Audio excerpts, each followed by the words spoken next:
পাগলিটাকে বুকে যেখানে নিয়ে ঘুমিয়েছিলাম ঠিক সেইভাবেই শুয়ে আছে, তবে মুখটা সামান্য ফাঁকা। টি শার্টের অনেকটা জুড়ে ভেজা অনুভব হয়। হাতটা সেখানে দিতেই শরীর শিউরে ওঠে ঘেন্নায়, তবুও নিজেকে সামলিয়ে নিয়ে বলি, ধুর বউ, এভাবে হা করে কেউ ঘুমায়? ঘুমিয়েছো ভালো কথা, তাই বলে মুখের লালা দিয়ে বুথ ভাসিয়ে দিবে আমায়?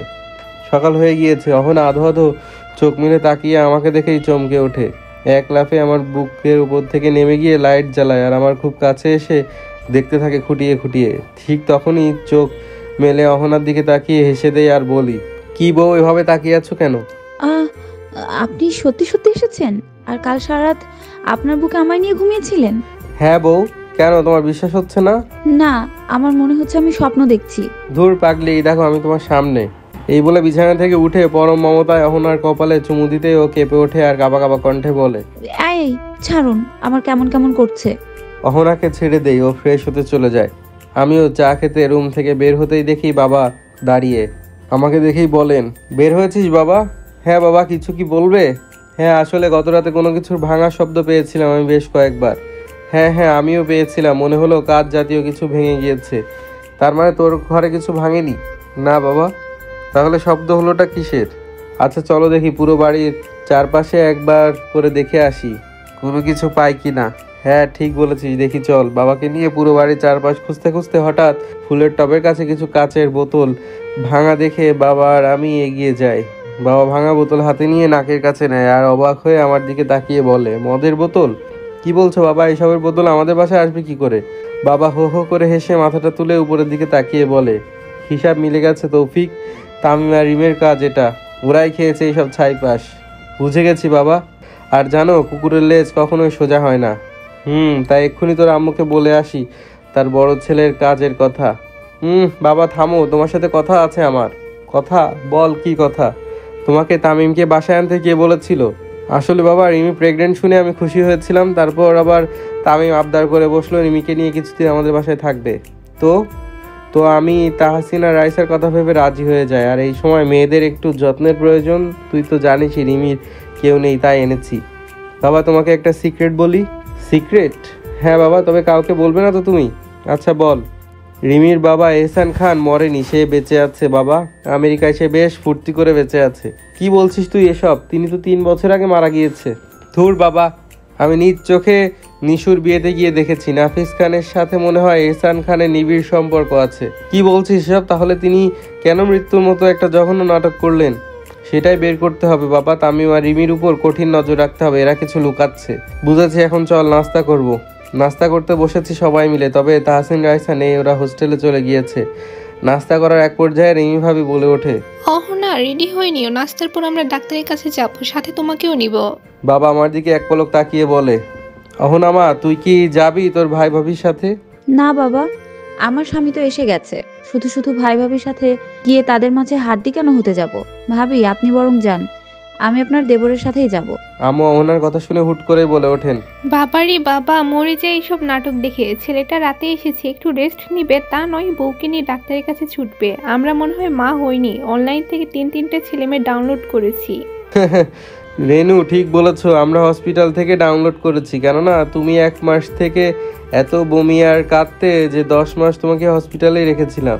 বাবার কথা শুনে মা মুখটা কালো করে ফেলে আর অহনা ফিক করে হেসে দিয়ে বলে, বাবা আমি আর আপনার ছেলে আজ রিতার বাসায় যাব। কিন্তু মা এখন এত বেশি ঘোরাঘুরি কি করা উচিত বলো? এমনি হসপিটাল থেকে চেক আপ করিয়ে বাসায় চলে আসবি। বাবা প্লিজ যাই, একটু ঘুরে আসি, রিতাকে অনেক দিন হলো দেখি না। এমন সময় আম্মু খেকিয়ে ওঠে, তোমাকে আমার মেয়ের বাসায় যেতে হবে কেন? তোমাকে আমার মেয়ের বাসায় যেতে হবে না। জারিফ চৌধুরী কি বলবেন ভেবে পান না। তিনি চুপ করে থাকেন কিছুক্ষণ, তারপর অহনার মাথায় হাত বুলিয়ে দিয়ে বলে, মা বলছিলাম কি, তুই যাস না প্লিজ। বাবা আমার কথাটা শোনো। তোকে যেতে হবে না, তার চেয়ে বরং তুই তৌফিককে নিয়ে হসপিটালে যা, সেখান থেকে কোথাও ঘুরতে যাস। অনেক দিন তো হলো কোথাও ঘুরতে যাস না। আচ্ছা বাবা, কিন্তু উনি কি আমাকে নিয়ে ঘুরতে যাবেন না?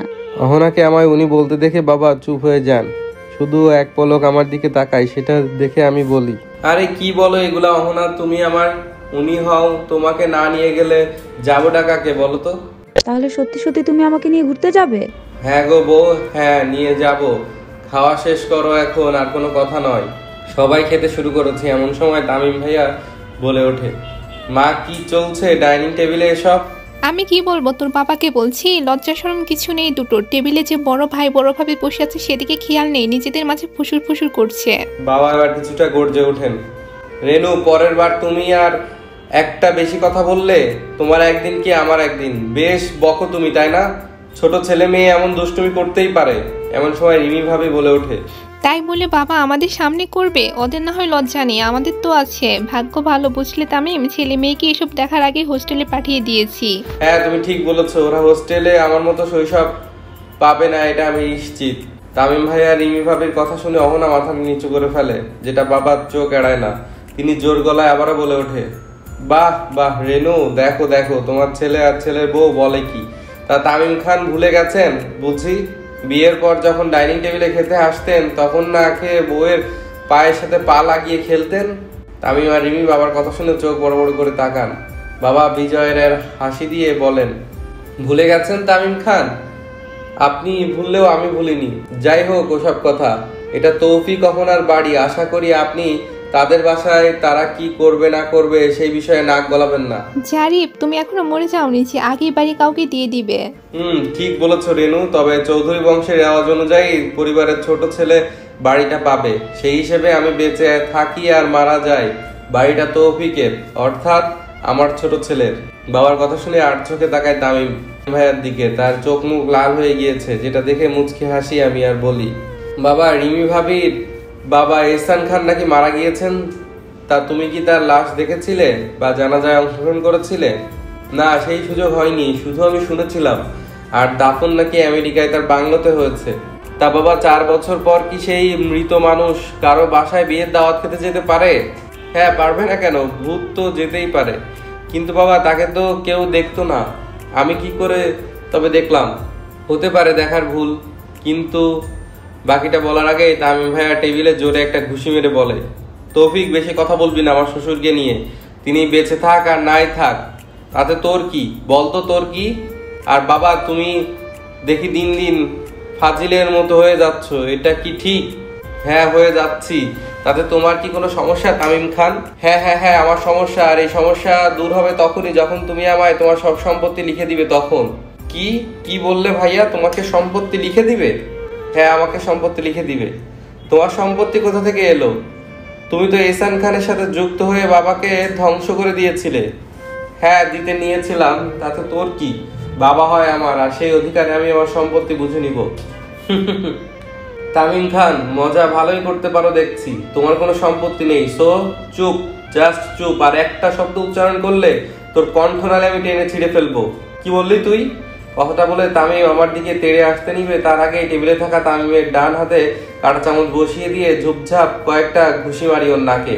ঘুষি গুলো এত জোরে মেরেছি যে তামিমের নাক দিয়ে রক্ত পড়তে শুরু করেছে। আরো মারতে যাবো অমনি চোখ যায় অহনার দিকে। পাগলিটা ভয়ে কুকড়ে গিয়েছে, দুহাত দিয়ে চোখ ঢেকে রেখে থরথর করে কাঁপছে। অহনার থেকে চোখ সরিয়ে আবারও তাকায় তামিমের দিকে। তামিম চিৎকার করে চলেছে, যেটা দেখে টেবিলে থাকা টিস্যু বল বানিয়ে ঢুকিয়ে দেয় ওর মুখে। তারপর, তামিম তুই বড় ভাই হোস বলে বেঁচে গেলি, পরের বার সম্পদ ভাগের কথা মুখে আনলে তোর মুখ সেলাই করে দিব।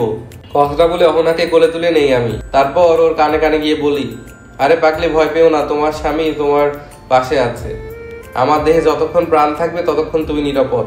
আমার কথাটা শুনে অহনা চোখ থেকে হাত সরিয়ে আমার গলাটা জড়িয়ে ধরে মুচকি হাসে। অহনাকে নিয়ে ঘরে এসে ওকে শুয়ে দেয় বিছানায়। তারপর, বউ এখানে শুয়ে থাকো, আমি একটু নিচে থেকে আসি।